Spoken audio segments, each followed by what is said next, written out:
Hey my YouTube family, welcome back to my channel Vaskar Tea Dandruff। আজকে আমরা আপনাদের সামনে নিয়ে এসে চলেছি জবা গাছে কি করে পরপর ফুল পাওয়া যায় এবং সামান্য কিছু এনপিকে অর্থাৎ এনপিকে 1261 এনপিকে 13045 এবং এনপিকে 0050 এই তিনটি এনপিকে ব্যবহারের মাধ্যমে আমরা জবা গাছে একের পর এক ফুল ফুটিয়ে তুলব। তো ভিডিও স্টার্ট করার প্রথমেই আমি জানিয়ে রাখি এই এনপিকে গুলোর কিছু বৈশিষ্ট্য।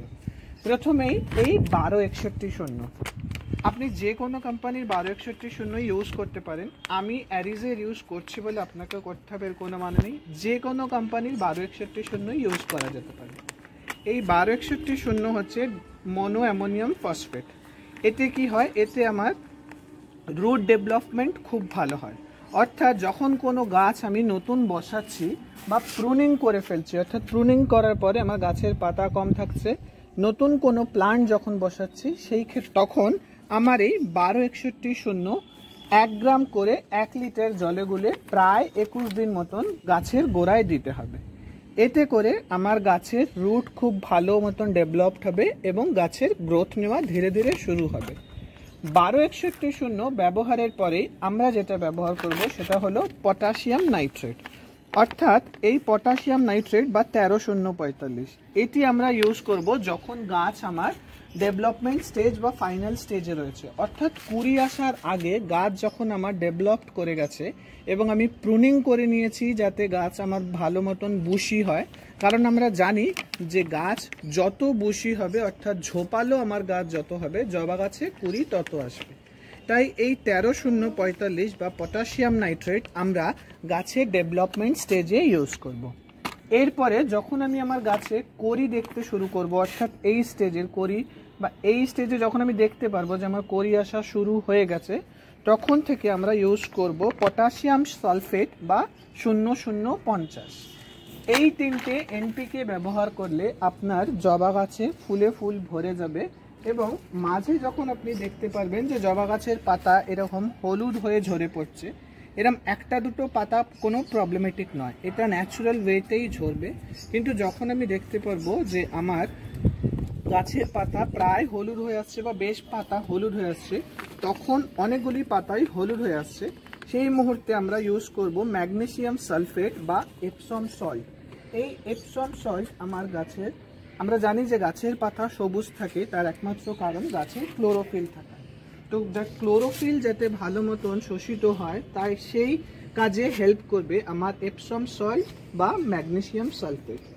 এই তিনটি এনপিকে ব্যবহার করায় আপনার জবা গাছে ফুলে ফুল ভরে যাবে।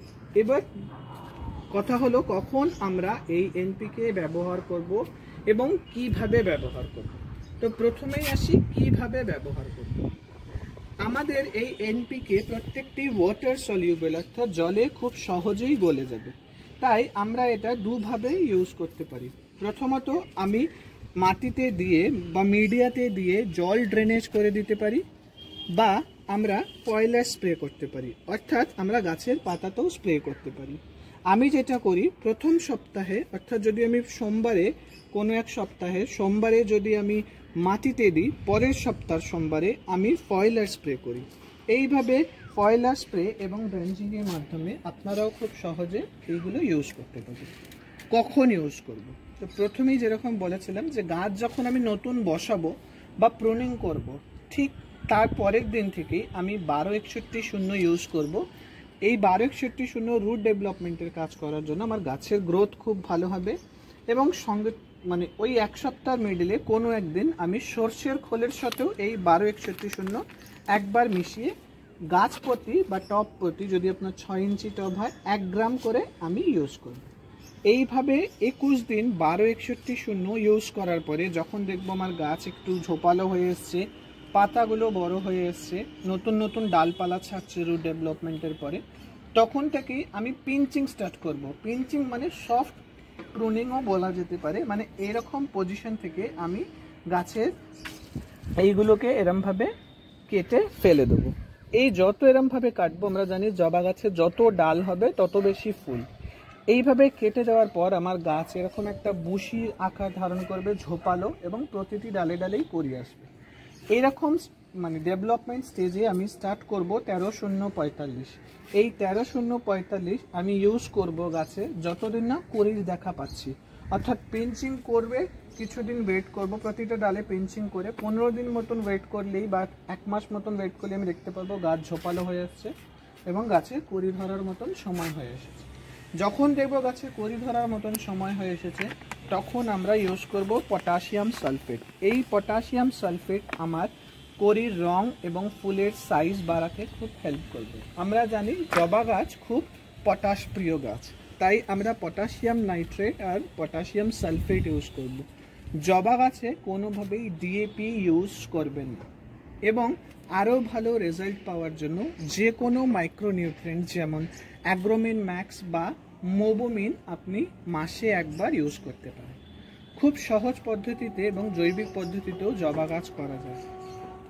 আশা করি এই ভিডিওটি আপনাদের কিছুটা হলেও ইনফরমেশন দিতে পেরেছে। ভিডিওটি ভালো লেগে থাকলে অবশ্যই লাইক, কমেন্ট, শেয়ার এবং সাবস্ক্রাইবের মাধ্যমে আমার আগামীর পথকে সুগম করবেন এই কামনাই রাখি। ভালো থাকবেন, সুস্থ থাকবেন, পাশে থাকবেন এবং ভিডিওটির মধ্যে দিয়ে আপনার কোনো প্রশ্ন থাকলে অবশ্যই কমেন্টসের মাধ্যমে জানাবেন। ধন্যবাদ।